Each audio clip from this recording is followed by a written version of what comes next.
what's the best way to protect your wealth right now, and probably what are some of the things we need to look out for going forward as far as growing our wealth and really making the best of this crisis and this wealth transfer that we find ourselves in. Sure, that's a great question, and I like to start with a real quick story. Go back to 1922, the German Weimar Republic hyperinflation, and that's a well-known story. Everyone knows what happened. We don't need to recite that. But there was an individual at the time, and his name was Hugo Stinnes, and I talk about this at the end of chapter the end of chapter 5 of my book, The New Great Depression. Hugo Stinnes saw the hyperinflation coming. And he went out and before it hit and borrowed all the Reichsmarks he could. That was the currency at the time. And he invested in hard assets. He bought coal, steel, shipping assets, railroads, etc. Then he just waited. And here comes the super hyperinflation. Well, he paid back all the debts. I'd like to say he paid pennies on the dollar, but it was a millionth of a penny on the dollar. They were sweeping the currency down the sewers. But he went through the exercise of paying back his debt with this worthless currency, and he kept the assets. And he became the richest man in Germany. And I don't speak German, but his nickname was the Inflationskönig, which means the inflation king. So the point of the story, and it's a true story, you can look up Hugo Stinnes. The point of the story is even in the greatest hyperinflation in the history of developed economies, in the history of the world, this guy became the richest man in Germany because he saw it coming and he did the right thing. So the point I make to investors is that you're not helpless. We're in hard times. They may get worse in some ways, but you don't have to curl up in the ball. There's always something you can do to go out and at a minimum preserve wealth and even better prosper and make some money. So let's get specific about that.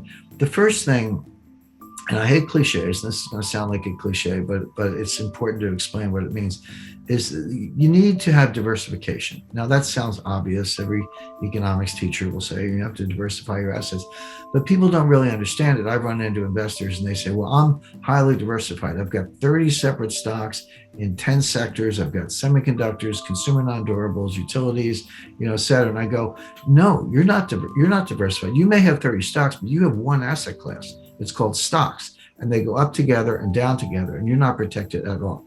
So by all means, have a slice in stocks. That's fine, but I recommend a significant slug of cash. And people go, well, cash has no yield, and why would you have cash, et cetera?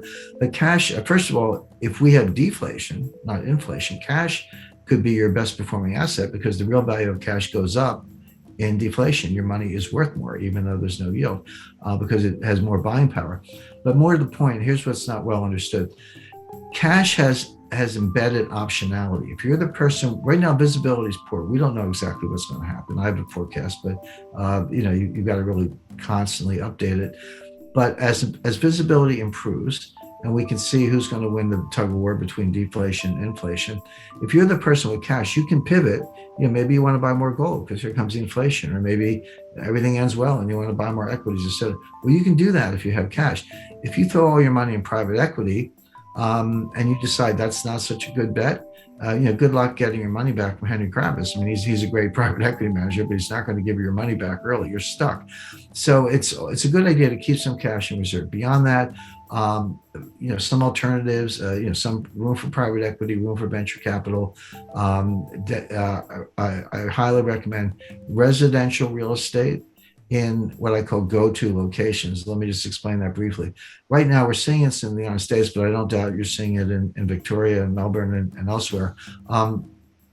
People are getting out of the cities. I mean, cities have always been a trade-off. On the one hand, there's noise and pollution, a certain amount of crime and high taxes and all that. But on the other hand, you have museums and cultures and great restaurants, and there's a lot of buzz, and people find it very attractive.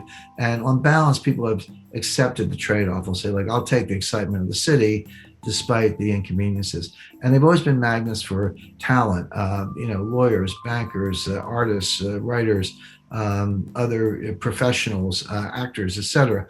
But now what's happened is we've got all the disadvantages, at least in the United States, the dearth and noise of pollution. Worse, murder rate in New York has doubled, suicide rates have tripled, drug abuse is up, et cetera. So we have the disadvantages are worse, but the benefits are gone. The museums are closed, Broadway's closed, et cetera. So people are just getting out of the cities.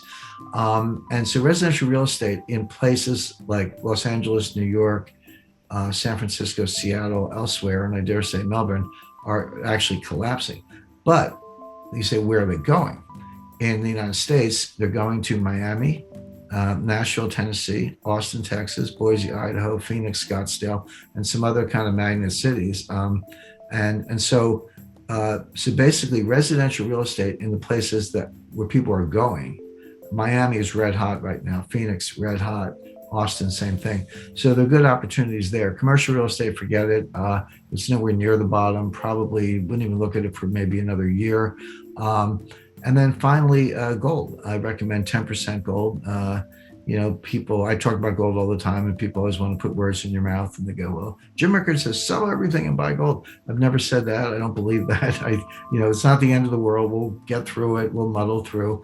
But 10% gold, yeah, that's a good piece to have. It's your inflation protection, obviously.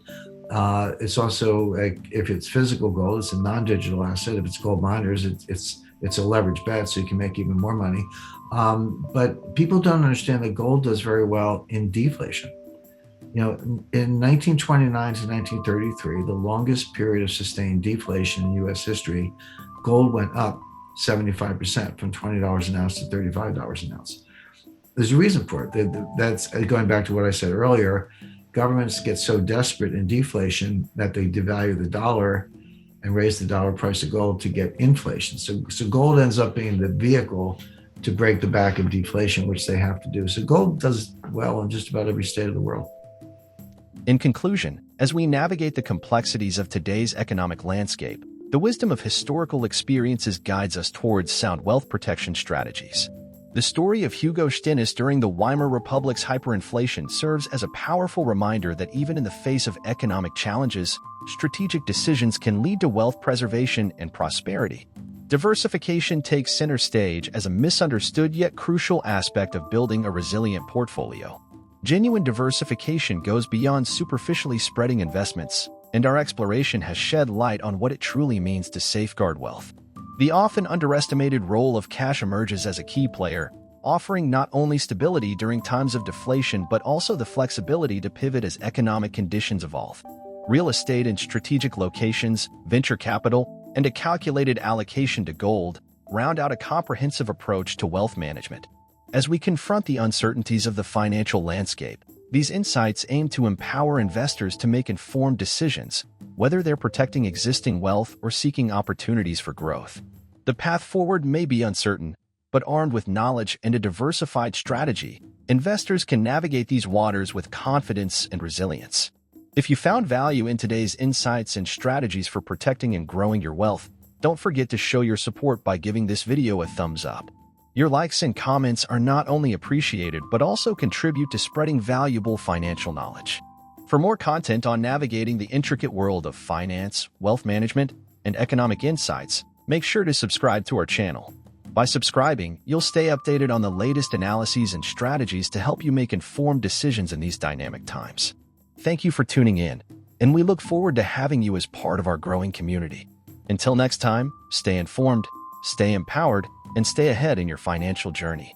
Subscribe now for more invaluable content, and I'll see you in the next video.